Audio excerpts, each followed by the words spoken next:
Olá, seja bem-vindo ao Clube da Manutenção. Meu nome é Bruno Machado e no vídeo de hoje a gente vai falar sobre os inimigos da inovação e sobre as dificuldades também de conseguir implantar uma gestão moderna de manutenção, e as barreiras, né, que você, se for fazer isso, vai enfrentar de um jeito ou de outro.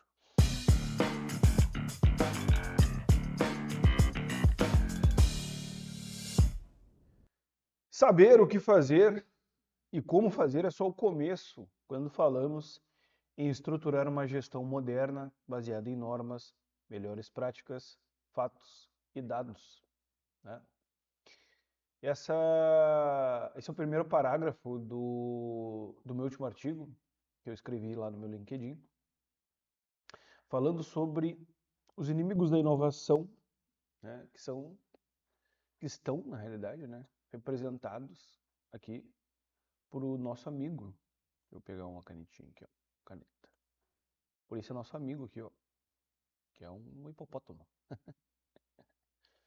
Então a gente tem dentro aqui dessa representação, né? A opção A, cheia de gráficos, dados, informações, etc, né? E a opção B, onde não tem nada. E aí o nosso amigo aqui escolhe a opção B, né? Não a opção A. Então eu chamo isso de as decisões baseadas em nada. É difícil. E essas decisões baseadas em nada, elas, opa, elas existem e por inúmeras coisas, barreiras culturais, né? E, e às vezes você trabalha com manutenção, ou está estudando, né? Manutenção, ou sei lá, aí você ouve muito essa questão de indicadores, né? Indicadores, indicadores, indicadores. Indicadores, indicadores, né? Então, mas só que ter indicadores não significa meio que nada se tu não souber trabalhar analisando os indicadores, né? Ter indicadores não significa meio que nada. Ter indicadores não significa meio que nada se tu não introduzir os indicadores dentro, né, dos processos e rotinas da tua empresa, do teu setor de manutenção. Porque senão eles vão ficar ali, né, e não vão ser usados para tomar decisão. Porque indicadores, é importante como que vocês compreendam isso, qual é a finalidade de tu ter um indicador? O indicador, existem dois tipos de indicadores, né? O indicador de resultado e o indicador de direção, né? Os indicadores de resultado, eles dizem respeito sobre o que aconteceu.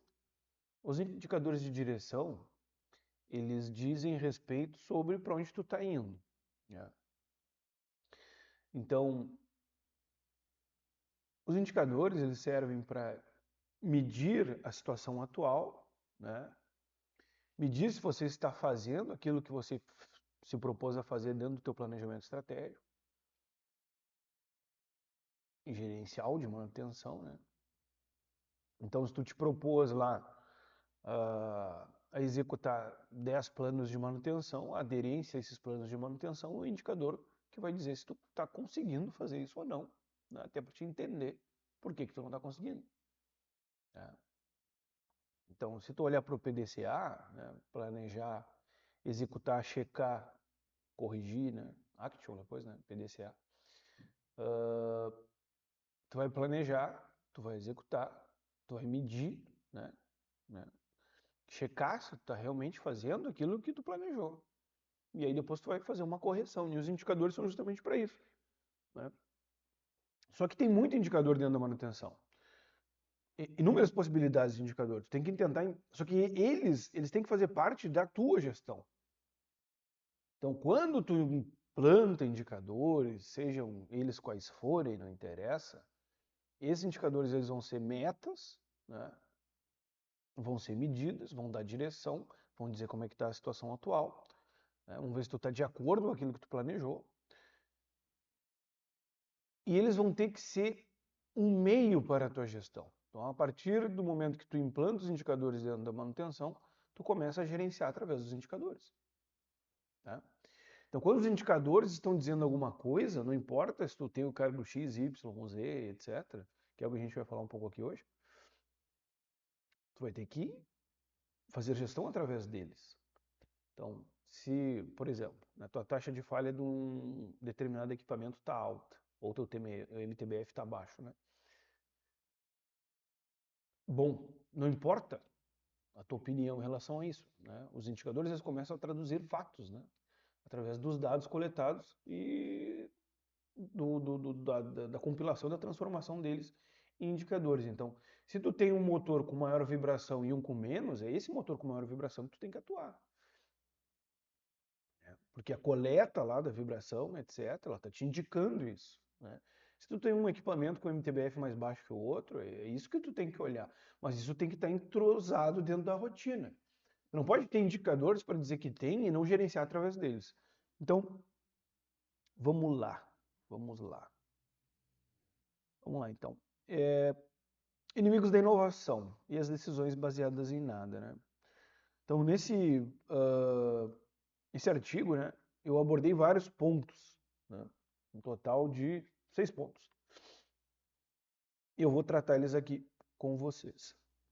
O primeiro ponto, como a sua organização toma decisões, como você toma decisões. Né? Então, para te ter suas decisões baseadas em alguma coisa, né, tu precisa ter um conjunto de, eu diria que um conjunto de informações racionais. Né? Então, nesse ponto 1, eu coloquei que tomar decisões de forma racional é algo complexo, não é algo fácil. Né? Eu tenho um livro sobre isso, eu acho que eu vou indicar hoje, sobre como tomar decisões. E é praticamente impossível tu tomar decisões racionais sem o apoio de indicadores, matemática financeira e estatística. Né? Então, como é que tu vai tomar decisão racional gerenciando manutenção sem apoio de indicador, matemática financeira e estatística? Praticamente impossível. Isso se agrava quando a organização não tem processos, responsabilidades e interfaces bem definidos. Indicadores perdem ou nunca ganham conexão com o negócio por inúmeros motivos.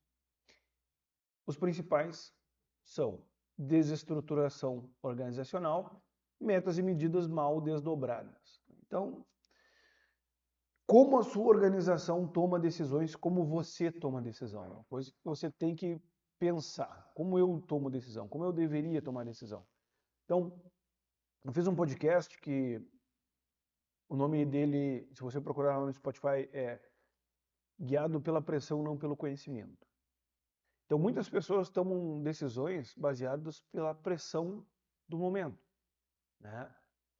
Não pelo conhecimento que elas têm. Então, tomar decisão baseada pela pressão do momento é tomar decisão baseada na circunstância. Isso é o ápice de ser reativo. Então, uma coisa te pressiona a ir para lá, tu vai para lá. Te pressiona a ir para cá, tu vai para cá. O momento que tu está vivendo, ele é um fator decisivo na tua tomada de decisão. Porque o momento que tu está vivendo é a realidade.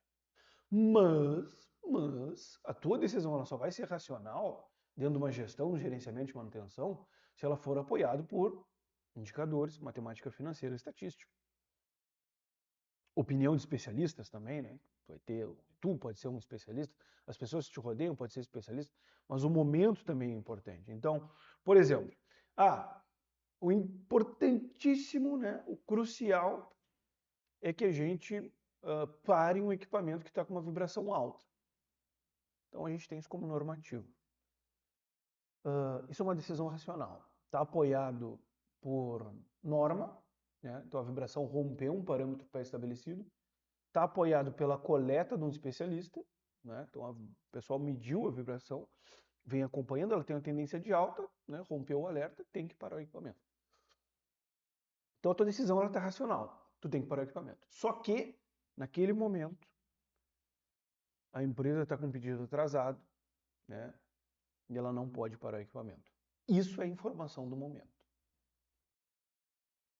E o momento, ele vai ser mandatório, né? O mais importante, em alguns casos, outros não. E aí é um cálculo de risco. O que eu perco, o que eu ganho. Mas não só um cálculo de risco, é um cálculo cultural também. Porque se eu não tenho força para parar o equipamento quando ele necessita, isso vai dando uma mensagem cultural que o que importa mais é tocar até quebrar e etc. Bom, então aqui estou tentando explorar, né, as complexidades do negócio, de tu tomar uma decisão racional. O momento tem que ser ponderado, o custo tem que ser ponderado, um monte de coisa tem que ser ponderado, e esse é o trabalho do gestor. O gestor tem como um dos trabalhos mais complexos e principais tomar decisões. E essas decisões elas têm que ser o mais racional possível, sendo amparadas por inúmeros fatores. Nós vamos ficar nesse vídeo no primeiro ponto. Acho que eu vou fazer um vídeo com outros pontos aqui, é melhor, porque senão vai ficar um vídeo muito grande. Então, como a tua organização toma decisão é uma coisa importante tentar entender, não é? Como que as decisões são tomadas aqui. Então, eu já trabalhei em empresa onde as decisões eram tomadas ao léu, né? Não existia uma arquitetura das decisões. Ah, Bruno, o que é uma arquitetura das decisões? Uma arquitetura das decisões é que eu arquiteto como as decisões vão ser tomadas dentro do meu setor. Como que vai ser priorizado o serviço dentro do planejamento? Como que vai ser priorizado o serviço dentro do gatekeeper? Como que vai ser organizadas as informações na hora de executar o serviço? Vai ter um checklist, né? Então, a execução de serviços críticos é apoiada por checklist, né? Como que, quando eu tenho duas ordens P3, né? Como que eu defino qual que é mais prioritário e qual que não é, né? Se eu tenho dois equipamentos com o mesmo problema, como que eu defino qual equipamento que tem que ser dado prioridade ou não? Então isso é a arquitetura das decisões. Eu vou arquitetando como as decisões vão ser tomadas dentro do meu setor. Como que isso é feito na tua empresa? Né? Reuniões pontuais fazem parte da arquitetura da decisão, né? Então, toda quinta-feira tem uma reunião de programação. Eu arquitetei essa reunião para tomar as decisões sobre a programação, né? Então, a arquitetura da decisão é isso. Então, entender como a tua organização toma as decisões é uma coisa importante. Por quê? Porque na grande maioria das empresas não existe isso. Então, se não existe isso, tu já está dentro de um problema meio complexo que talvez tu não vá conseguir resolver.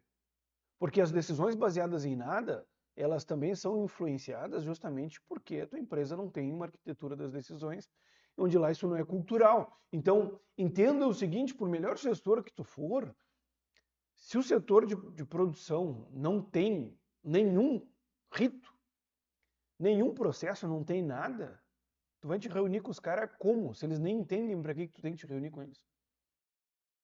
Tu vai programar a parada de máquina como? Se os caras acham que a carteira tá vindo, eles nem sabem de onde vem, estão produzindo. Já lidei com pessoas que elas não entendiam que existia um abastecimento da produção dela. Não entendiam isso. Então, o setor comercial não conversava com o setor operacional.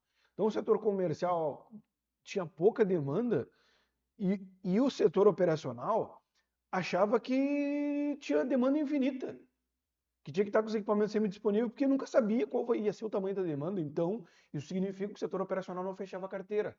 Se o setor operacional não fecha a carteira, é impossível que tu consiga programar a disponibilidade de máquina. Isso faz parte da cultura, né? Faz parte de como a tua organização toma decisões. Um problema, né? Então, às vezes você... Isso é importante. Foca bem aqui no que eu vou te dizer. Isso que eu estou te falando é uma coisa extremamente complexa, que é facilmente entendida, mais facilmente entendida por quem já teve que organizar um setor.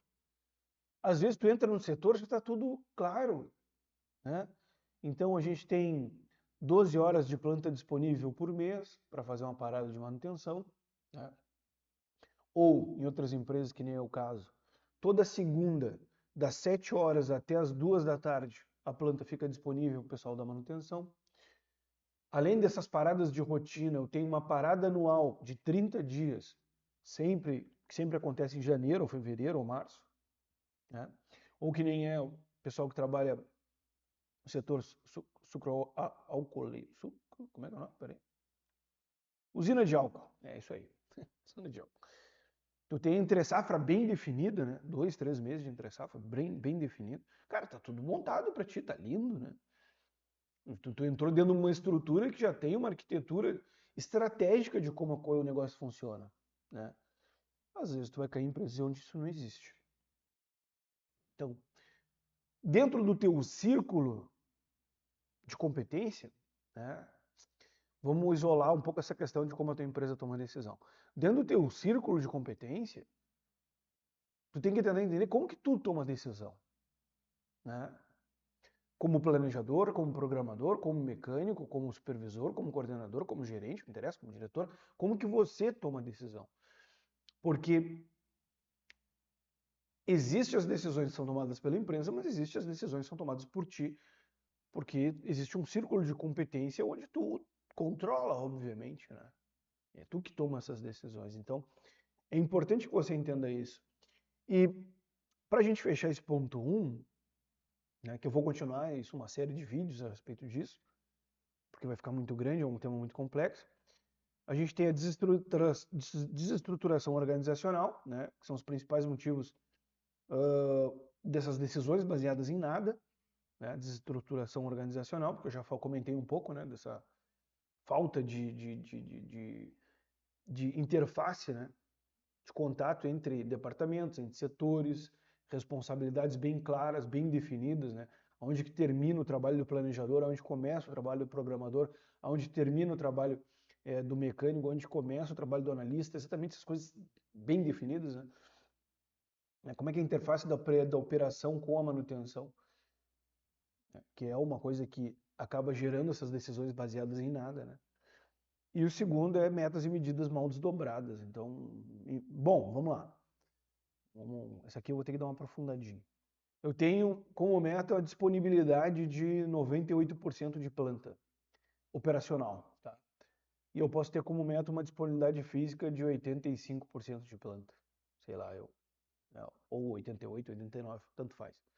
Como eu vou conseguir atingir essa disponibilidade?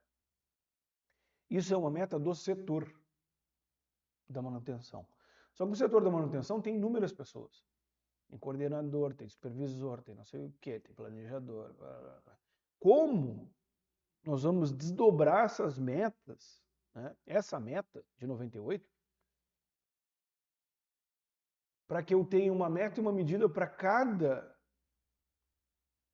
camada do meu setor de manutenção, até eu chegar no mecânico. O que o mecânico faz, o que o eletricista faz, e como eu vou medir isso de alguma forma que vai agregar valor a essa minha meta principal, que é essa disponibilidade de tantos por cento. Ou se tem uma meta financeira, né?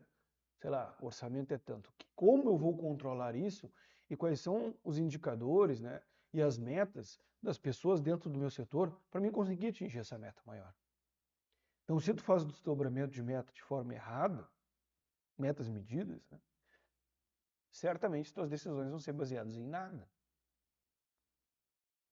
Porque a decisão que tu está tomando ela não tem ancoragem em lugar nenhum. Então, por exemplo, né?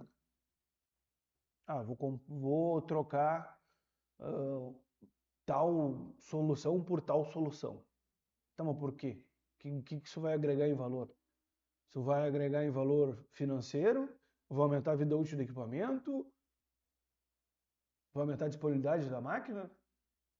Tá entendendo?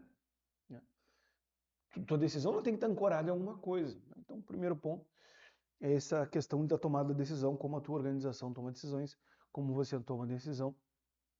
E eu vou gravar uma série de vídeos a respeito disso aqui, né, que são as decisões baseadas em nada, para que você aprenda a tomar decisões de forma racional. Legal? Até o próximo vídeo. Um abraço.